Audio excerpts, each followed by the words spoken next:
25 सितंबर और 26 सितंबर का दिन कुंभ राशि के लोगों के लिए कैसा होने वाला है। जय माता दी दोस्तों, आप सभी का स्वागत है हमारे YouTube चैनल अमृता एस्ट्रो में।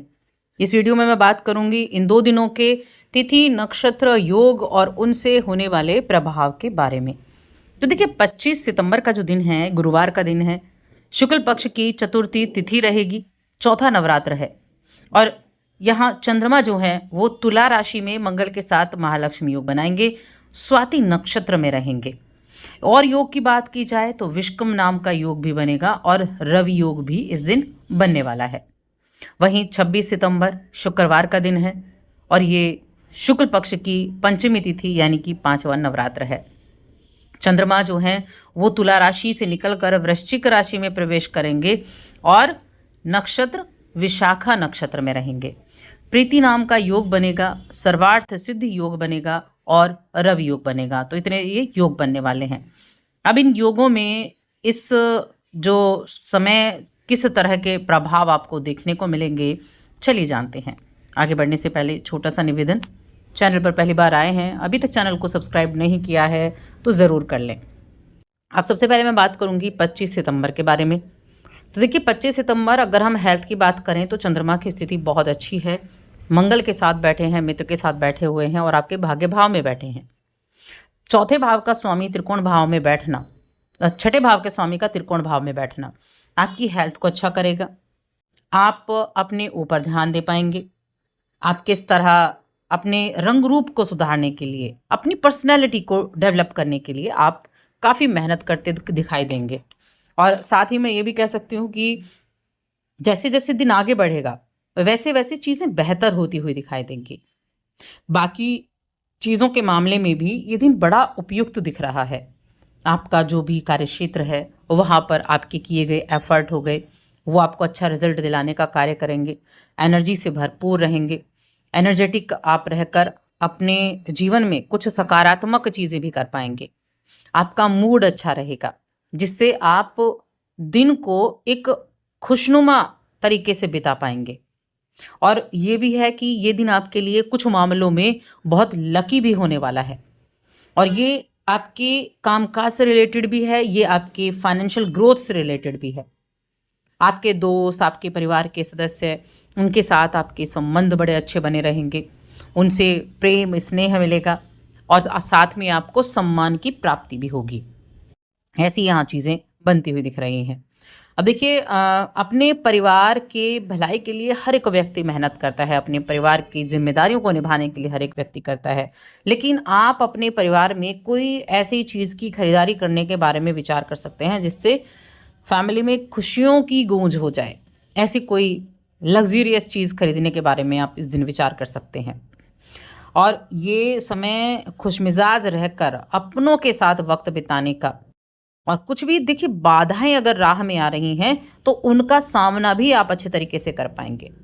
जब आप अपने रवैये को बड़ा अच्छा रखते हैं, आप ईमानदारी के साथ काम करते हैं, आप एक स्पष्टवादी सोच रखते हैं, तो आपके कार्य की पहचान होती है, आपकी दृढ़ता की पहचान होती है, आपके काम को सराहना मिलती है, आपकी प्रशंसा आपके ऑफिस में लोग आपके करने वाले हैं। और प्रशंसा किसको नहीं पसंद, हर किसी को पसंद है। जब कोई व्यक्ति काम करे और कुछ उसके शब्द 2 शब्दों में उसकी प्रशंसा कर दे तो वो उस काम को और बेहतर तरीके से करना चाहता है और ज़्यादा करना चाहता है। तो ये चीज़ें बड़े अच्छे से काम करती हैं और ये आपको मिलने वाली हैं। रिलेशनशिप की बात करें तो देखिए, पारिवारिक जीवन बहुत अच्छा दिख रहा है। परिवार के साथ अपने भाई बहन हो गए, आपके माता पिता हो गए, उनके साथ बहुत अच्छा आपका दिन बीतेगा। आपके पिता का बड़ा सपोर्ट रहेगा आपके साथ, बहुत सपोर्टिव रहेंगे आपके लिए। और वहीं अगर हम वैवाहिक जीवन और प्रेम जीवन की बात करें तो प्रेम जीवन, वैवाहिक जीवन में आपको थोड़ा सा ध्यान रखना है। कई बार होता है चीज़ें जैसी आप चाहते हैं वैसी होती नहीं हैं, आपकी इच्छा के मुताबिक नहीं चल पाती हैं। लेकिन हाँ, ऐसा नहीं कि बेहतर नहीं हो सकती हैं। तो थोड़ा सा हो सकता है कि आपस में बात करने का मौका कम मिले या किसी बात को लेकर आर्ग्यूमेंट हो जाए, तो ऐसी चीज़ें हो सकती हैं। लेकिन फिर भी मैं कहूँगी बहुत बुरा नहीं है, आर्ग्यूमेंट होना बुरी चीज़ नहीं है। जब हम आर्ग्यूमेंट भी उसी व्यक्ति से करते हैं जिससे हम प्रेम करते हैं, तो ऐसे ही आर्ग्यूमेंट कुछ ऐसी छोटी मोटी हो सकती है। बाकी शाम का समय ज़्यादा आपके लिए अच्छा दिखाई दे रहा है, और अभी नवरात्र भी चल रहे हैं, और ये जो नवरात्र है ये चौथा नवरात्र है। तो माता की पूरी श्रद्धा के साथ पूजा पाठ करें, दुर्गा का आशीर्वाद लें, दुर्गा चालीसा का पाठ करें। अब 26 सितंबर की बात करते हैं। 26 सितंबर को चंद्रमा राशि बदलेंगे और आपके दसम भाव में आ जाएंगे।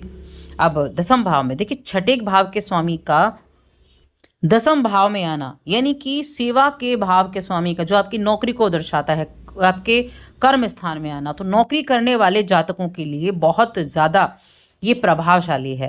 पहली चीज़ तो वृश्चिक राशि में चंद्रमा नीच के हो जाते हैं, दसम भाव में नीच के हो गए, तो एफर्ट आप करेंगे, आपको एफर्ट के जरिए ही लाभ प्राप्त होगा। जॉब करने वाले जातकों के लिए खास तौर से जब आप ऑफिस में जाते हैं तो आपकी जो ऑफिस का माहौल तो अच्छा रहेगा, लेकिन काम का प्रेशर आपके ऊपर ज़्यादा पड़ सकता है, मेहनत ज़्यादा करनी पड़ सकती है, हो सकता है घर भी आप लेट जाएं।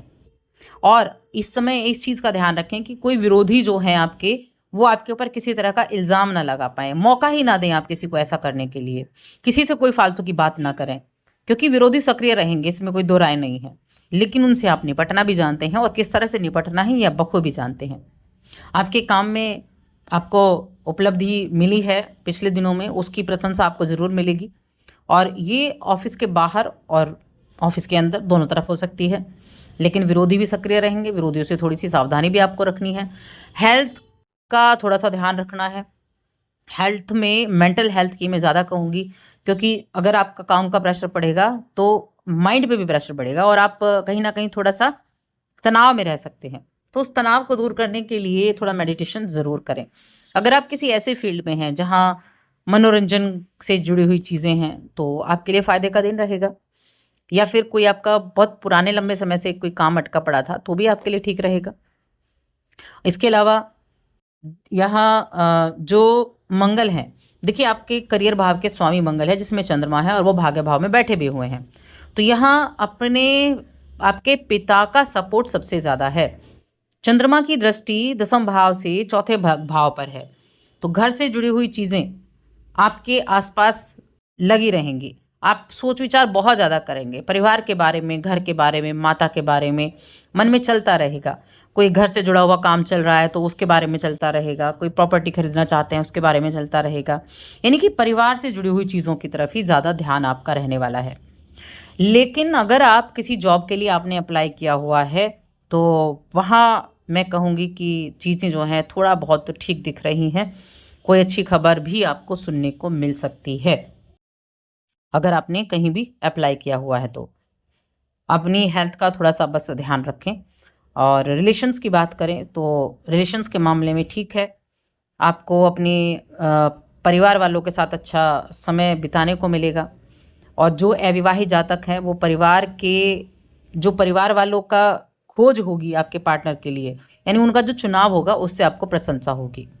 तो उसके लिए आप प्रिपेयर रहें कि परिवार वालों के सहयोग से आप अपनी शादी की तैयारियों में जुटने वाले हैं।